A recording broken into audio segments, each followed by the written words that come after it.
Welcome back, boys. Hope you're all excited for another fantasy recap. We had a very peaceful bye week in college football, but we still had another exciting weekend of action in the NFL, and we are now officially over the halfway point of the regular season. Nick, welcome back to the show. Good to see you. How are things going over there? Well, it was a third straight week of a Packers loss, so I'm officially hashtag depressed. But we got some fantasy football to talk about here. So enough about real football. Let's talk about the fantasy world. Yeah, hopefully we can find some happier storylines over here. It won't be in this first game though, at least not for me.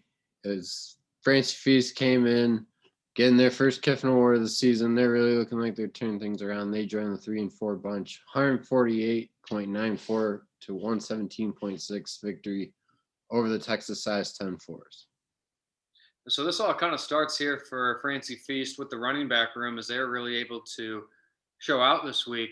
Derrick Henry getting over 100 yards, no touchdown, but still able to salvage together around 19 points here.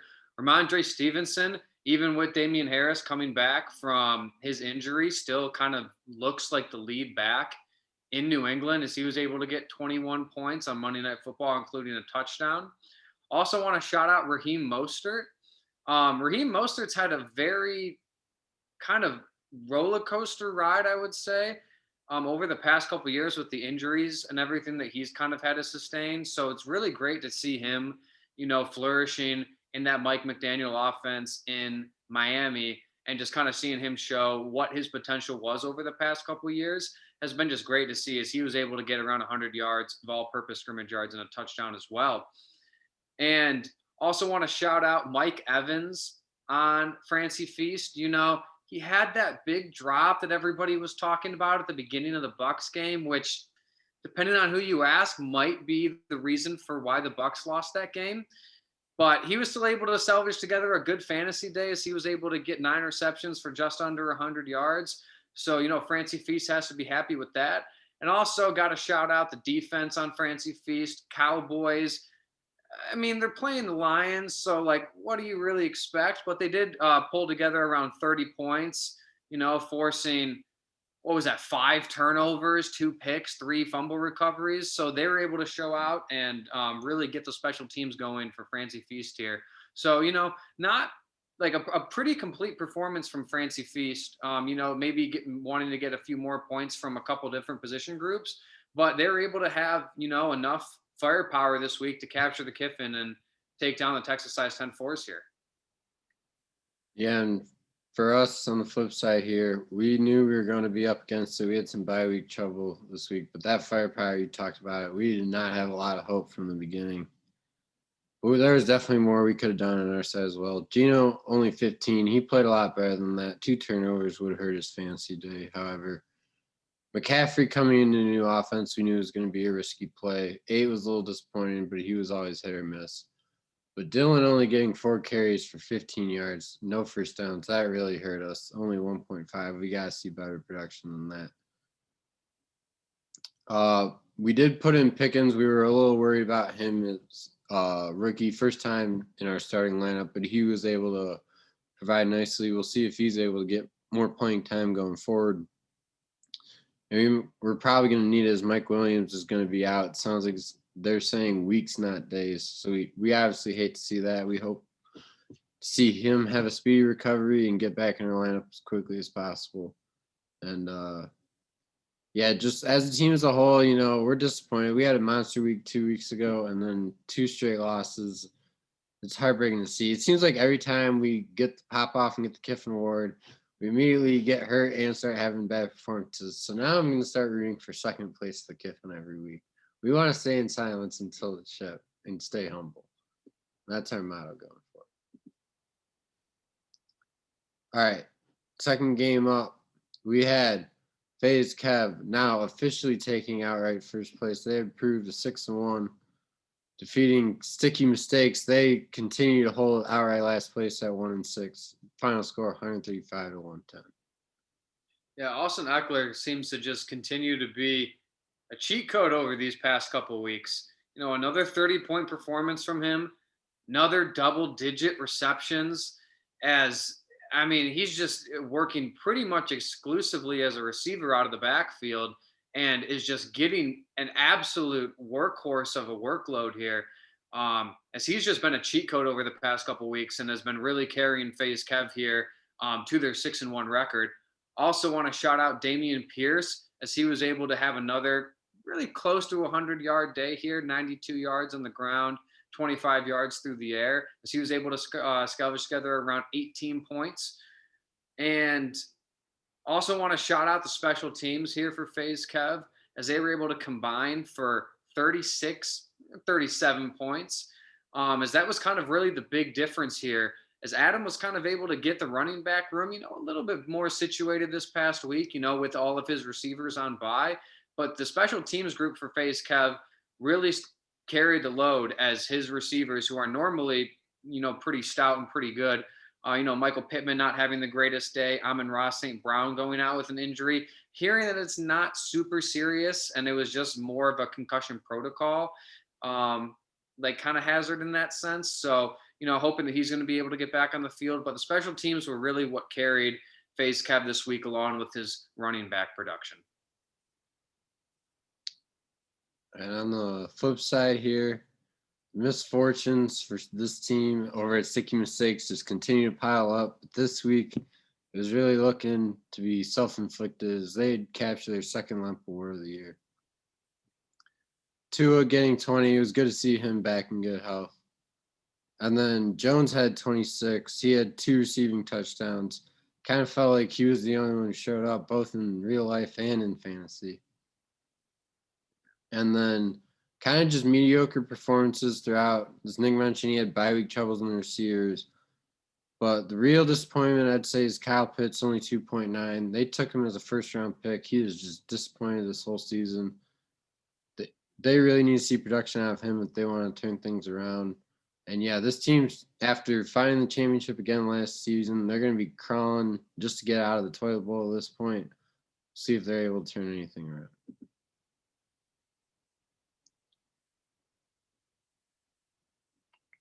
All right, next game up. We had the Glizz Mafia coming in and taking the Swiper Award 129 to 121 over the Philly Cheekles. They improved to 3-4 as Philly falls to 2-5. And the big story for the Glizz Mafia, at least coming into this one, was they had just traded Kenneth Walker to the canned Pams for a big haul, as you can see here, 4 picks and Kirk and Hines. So they were looking to prove that they could still win without K9, and it proved to be the case at least this week. Josh Jacobs continues to look like the hottest back in the league. He's now up to RB4 in the season, 39 points, 3 touchdowns on his own. Other side of the running back room, though, Jamal, a little disappointment, fumbled on the goal line. He never fumbled his career, and then he shows up in Detroit and starts fumbling. I don't know what that's about, but people smarter than me could probably figure it out. And then solid performances throughout the rest of the lineup. Pretty much everyone else got double digits. They had a solid lead going into Monday Night Football, and they just had the Patriots defense. They needed a hold against David Montgomery. They were able to come through in the end. They get themselves a nice little 8-point victory. So for the Cheekles here, not, a great week, losing, to 129 points isn't always the best, but we do have a few positives coming out of this week for the Cheekles. It was great for them to see DeAndre Hopkins back in the lineup, as they've been waiting 6 weeks to deploy this man off of his, little PED scandal. We've all done it. But, getting back on the field, 100 yards, that's exactly what you want to see for the Cheekles as they're trying to, fill out that wide receiver room, flex spot on a weekly basis. So great to see D-Hop back. ETN getting over 100 yards, is another great sight for them to see. And with the James Robinson trade, what was that, Monday? I think it was Monday. He's now officially the lead back in Jacksonville, so you can kind of expect this workload and production more or less on a weekly basis from him. So that's great to see from the Cheekles. everybody else kind of, played pretty well here. Herbert, 20-ish points, JT around 15. Debo not quite cracking double digits, but everybody played okay. But it's like in this case, they just kind of lose out to a team who just scored a little bit more points than them. So, they obviously want to see a little bit more production out of their boys. They expect Herbert to do a little bit more, JT to do a little bit more. But there's a lot of positives that take coming out of this week to use for the rest of the season to hopefully try to escape the toilet bowl for the Philly Cheekles here. All right. Moving on to our fourth game of the week. We had the team that talks the most somehow coming in and getting it done. PC Principal improves to 3-4 with 148-128 victory over the Cleveland Steamers. Nice, pretty round numbers on them, too. And yeah, for PC Principal here, the big storyline, Joe Burrow coming in, getting nearly 50 points on his own, 4 total touchdowns. He would account for almost a third of the team's points just by himself. And then pretty much everyone besides that, no one did anything too crazy. Everyone at least scored double digits except Hawk. But everyone pretty much just did their role, and they made Cleveland come and get them, and they weren't able to do it this week. This is a team we thought was dead early in the year. They've now taken down the number 2 team in the league, and they improved to 3-4. And with all the cluster we have at that spot right now, who knows? We may even see them pop in the playoffs. Yeah, the 50-point Burrow performance kind of really screwed us this week. I don't know what it is about quarterbacks playing in Atlanta and thinking that they're fucking Jesus, but 50 points really hurt us. Mahomes played great again. 32 points against the number 1 rated defense in the NFL. Can't complain about that. Chubb, Mixon both played pretty well. But that Joe Burrow QB sneak from the 1-yard line was pure dictatorial fascism if I've ever seen it. Just absolutely screwing my boy Joe Mixon. And this is kind of a PSA for our team, a little bit more for the NFL in general. Not every team can be the Buffalo Bills or the Kansas City Chiefs, and I'm talking to you, Green Bay, Tampa Bay, Cleveland. You need to run the fucking ball. Okay, you guys can't pass the ball every play. I mean, we talked about it a little bit with A.J. Dillon only getting 4 carries, Jones only getting a couple carries. My boy Lenny this week only had 8 fucking carries. Like, are you kidding me? You're playing fucking Carolina, Tampa. Get your shit together and run the damn ball. You're not the Chiefs. You're not the Bills. Let's run the damn ball, okay? And Cleveland, Chubb needs to get 20 carries a game. That's all I got to say. You're 2-0 with them 20 carries. You've lost every fucking game when he doesn't get 20 carries, okay? So my PSA for our team a little bit and for the NFL in general is please, for the love of God, if you're not Kansas City and you're not Buffalo, think about running the ball a little bit. Finally, just got to shout out B.A. B.A.'s been absolutely balling the past couple of weeks, and we just got to shout him out. He's been playing good, blocking his ass off, doing all the little things, and we respect that in the Cleveland Steamer facilities. So shout out BA. And also shout out Coop. They came and beat us this week, can't be mad about it. Just missed the Kiffin Award for them. So congratulations, Coop. You guys put together a hell of a week here. All right. Our 5th and final matchup of the week. We had the truly unbelievable matchup between 2 caddies with a winning record that saw the Pams come out on top 135-116. So they would improve to 5-2, whilst Pluto falls to 4-3. And we just showed you the big haul that this team gave up for Kenneth Walker, and it would instantly pay dividends. 2 touchdowns, including one, I believe, that was 79 yards for 32 points on the day. And that would pretty much carry him to victory in this one. Zeke also looked good getting 20 points. He's been a little up and down. He's got that massive contract. So it's always nice for him to get the points that he's paid to get. And then, we hate to do it, but we got to point out the goose eggs in the lineup. Dobbs with 0 on 4 targets. I don't really know what's going on in Green Bay right now, but it just seems like you kind of got to play all their players with caution. And then Kittle with 21 again with a nice performance. He had a little bit of a slow start to the season. They kind of needed him to block because no one else could. But he got a touchdown and some catches of his own this week. And yeah, everyone else in the lineup played solid. This team's looking good again. They made the championship last year. We'll see if they're poised for another long run this year. They're currently tied in second. Yeah, for Wallace Pluto, kind of a little bit of the same old here. Saquon Barkley doing his thing again as he just got just under 20 points, another 100-yard rushing day from him. Jamar Chase, we've been saying it all year. This dude is an absolute stud. 2 touchdowns again against Atlanta, 130 yards as he put up 33 points. And, like we've been saying it all year, like Saquon and Jamar, basically every time we get to Wallace Pluto, it's like, oh, Saquon had a day. Jamar Chase had a day. And when they win, it's like, okay, some of the other people contribute. Normally it's somebody like Mark Andrews. But when they lose, it's like, okay, you have a couple of these people who just more or less shit the bed. You had Damian Harris this week, Mark Andrews, and DK Metcalf not even combined for 5 points. So that kind of really puts you behind the 8 ball. I know you're going up against Lemp, who had Dobbs with 0. So, sometimes those things even out. But, just not quite enough here. Special teams for Wallace Pluto kind of showed out. We kind of know the story with this team and their special teams throughout the season.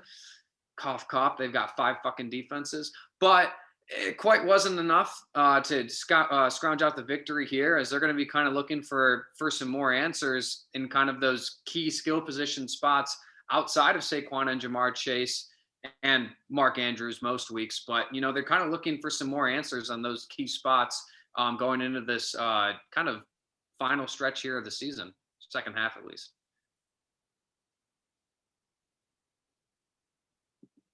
All right.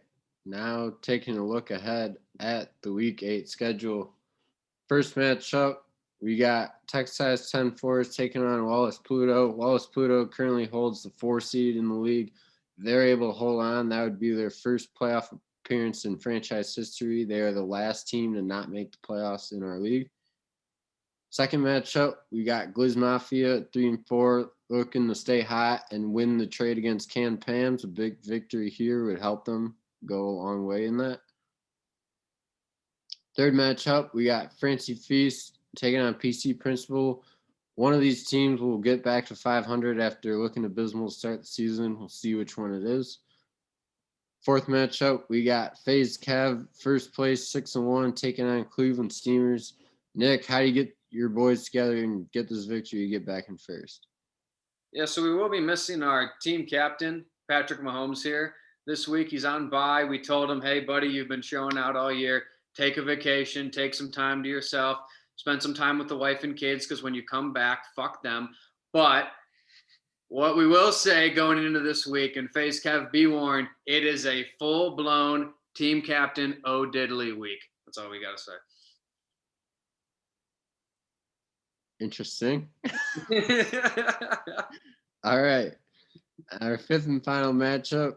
Last year's 2 division champs are now the 2 worst teams in the league. We got Philly Cheekles taking on Sticky Mistakes. One of them will find the win column. And then I also wanted to show the trade that just went down today. Nick, you sent James Robinson over to PC Principal for a future first and an upcoming third.